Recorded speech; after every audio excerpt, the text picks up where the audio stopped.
Bienvenidos a Informativo EXEM, el espacio dedicado a las noticias científicas de la Academia EXEM.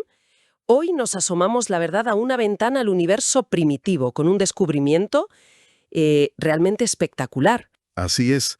Hablamos de la primera imagen detallada y yo diría que sobre todo del análisis cuantitativo de un filamento de la red cósmica. La red cósmica. Sí, una estructura gigantesca que conecta dos cuásares muy lejanos. Los vemos tal como eran cuando el universo, tenía solo una fracción de su edad actual. Estamos hablando de un redshift de 3.22 más o menos. Lejísimos. Y la fuente es un estudio reciente, ¿no? Creo que liderado por Tornotti. Exacto, Tornotti et al. Utiliza observaciones, increíblemente profundas del Very Large Telescope, el VLT, en Chile, con el instrumento MUSE. Vale. ¿Y el objetivo de esta exploración? ¿Qué buscamos entender? Pues, la idea es desgranar qué es esta estructura, que parece casi fantasmal. ¿Cómo hemos logrado verla, que ya es mucho? Y medirla. Y claro, ¿por qué es tan importante? Porque es una pieza clave en este rompecabezas de cómo se forma el universo. Entiendo. Empecemos por el principio, si te parece. La teoría ¿qué nos decía ya sobre esto? Pues mira, desde hace tiempo nuestros modelos cosmológicos, sobre todo los que se basan en materia oscura fría, nos dicen que el universo no es homogéneo. Claro. Se organiza como en una red vasta, ¿sabes?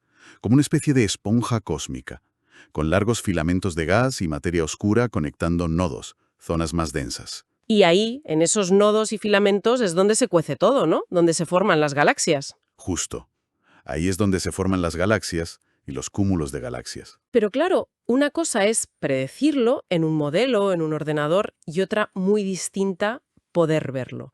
Porque estos filamentos, aunque enormes, son increíblemente tenues, ¿verdad? Casi invisibles. Precisamente, ese ha sido el desafío monumental, detectarlos directamente. Son muy difusos. Y aquí es donde entra en juego la sensibilidad de instrumentos como MUSE. MUSE. Sí, el equipo acumuló, fíjate, 142 horas de observación en una región muy pequeña del cielo. 142 horas. Sí, una barbaridad. Es el campo ultraprofundo de MUSE. Y dio la casualidad de que ahí había un par de cuásares muy juntos, a esa distancia cósmica que decíamos. Y los cuásares ayudan, ¿no? Como si iluminaran la zona. Exacto. Actúan como linternas cósmicas. Iluminan el gas que hay a su alrededor. Vale. 142 horas después, ¿qué apareció en la imagen final? ¿Se vio algo? Pues sí, apareció una estructura filamentaria, alargada, un puente de gas, que se extiende a lo largo de unos 700 kiloparsecs. 700 kiloparsecs. Esos son más de 2 millones de años luz, ¿no?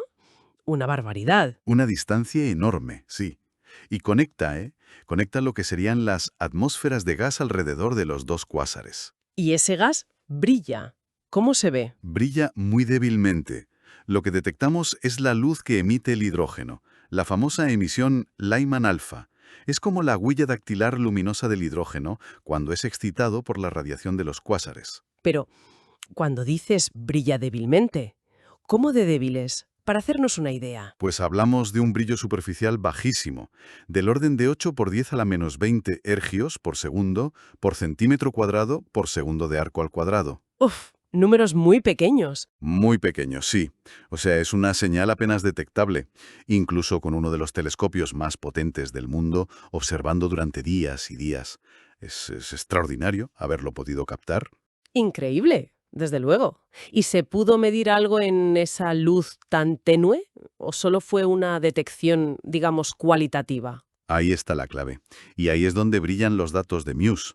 No solo se detectó, sino que se midieron sus propiedades, por primera vez en emisión a esa distancia. Ah, sí. ¿Cómo qué? Pues, por ejemplo, se pudo determinar el tamaño de la región que está directamente influenciada por cada cuásar antes de, entrar en el filamento propiamente dicho. Vale. Es lo que llaman el radio de transición, y resultó ser de unos 110-120 kiloparsecs. Y esto, fíjate, encaja muy bien con el tamaño que esperaríamos para los halos de materia oscura que albergan estos cuásares que son muy masivos. O sea que las medidas confirman lo que esperábamos de la teoría sobre el entorno de los cuásares. Exacto. ¿Y del propio filamento? ¿Se sabe algo más? También. Se midió su grosor, unos 14 kiloparsecs de ancho. Y a partir del brillo, se pudo estimar la densidad del gas dentro del filamento. ¿Y qué densidad tiene? Pues unas 5 milésimas de átomo de hidrógeno por centímetro cúbico. Poquísimo. Poquísimo. Es un gas increíblemente disperso. Es verdad que es unas 10 veces más denso que el promedio cósmico a esa edad del universo, pero aún así es un vacío casi absoluto para nuestros estándares. Ya, Justo lo que se espera para el medio intergaláctico que forma estos filamentos cósmicos. entendido. ¿Y todo esto, comparado con las simulaciones, con los modelos que intentan recrear el universo en ordenadores, cómo encaja? Pues aquí viene una de las partes más interesantes, yo creo. Encaja notablemente bien. Ajá. Se compararon las observaciones con simulaciones como Illustris TNG, que son muy avanzadas. A ver, encontrar un par de cuásares tan masivos y tan cercanos es algo raro, ¿eh? Muy raro. Sí, las simulaciones sugieren que solo ocurre una vez cada miles de millones de años luz cúbicos. Es una configuración poco común, Vale. pero, y aquí está lo bueno, cuando esa configuración rara ocurre, las simulaciones predicen que sí, que deberían estar conectados por un filamento de gas relativamente denso, tal como se ha observado. O sea que la rareza de la situación no contradice el modelo, sino que al encontrarlo confirma que justo en esos casos raros pasa lo que el modelo predice. Exactamente. Lo refuerza. Y no solo de forma cualitativa, ¿sabes? Que también cuantitativamente. También los números cuadran. Sí, los perfiles de brillo que se midieron, la densidad estimada, concuerdan muy bien con las predicciones basadas en el modelo estándar de materia oscura fría. Hay pequeñas diferencias, claro, siempre las hay, Normal. pero se pueden explicar fácilmente ajustando un poquito algún parámetro en las simulaciones o considerando otros efectos físicos que quizá no estaban incluidos del todo, como la excitación colisional del gas o cómo se dispersan los fotones Lyman alfa. Es una validación observacional muy potente de nuestro modelo cosmológico actual. Qué bien suena eso. Entonces, resumiendo un poco, por primera vez no solo hemos visto, hemos detectado un trozo de esa esquiva red cósmica en el universo joven. Que ya era un objetivo en sí mismo. Claro, sino que además la hemos medido en detalle y esas medidas pues respaldan fuertemente el modelo estándar de cómo creemos que se forman las estructuras en el cosmos. Así es. Yo creo que esto abre una nueva era, de verdad. Ya no se trata solo de decir, ahí está la red cósmica. Ahora podemos empezar a usarla como un laboratorio. ¿Un laboratorio? Sí, un laboratorio para poner a prueba la cosmología. Podemos empezar a pesar estos filamentos, a medir sus propiedades físicas, densidad, tamaño, estructura. Entiendo. Y la gran pregunta ahora es, bueno, a medida que mejoren nuestros telescopios, el telescopio extremadamente grande, el James Webb, y podamos hacer esto de forma más rutinaria, ¿qué pasará? ¿Estas mediciones seguirán confirmando el modelo estándar? ¿O quizás empezarán a revelar tensiones, discrepancias, que nos obliguen a repensar cosas fundamentales? Como la naturaleza de la materia oscura, por ejemplo. Exacto. O la propia evolución del universo a gran escala. ¿Podrían las variaciones que observemos en las propiedades de distintos filamentos darnos pistas sobre modelos cosmológicos alternativos? Esa es la cuestión que queda en el aire.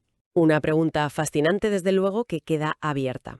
Con esta mirada tan profunda al universo primitivo, concluimos nuestro informativo CETEM de hoy.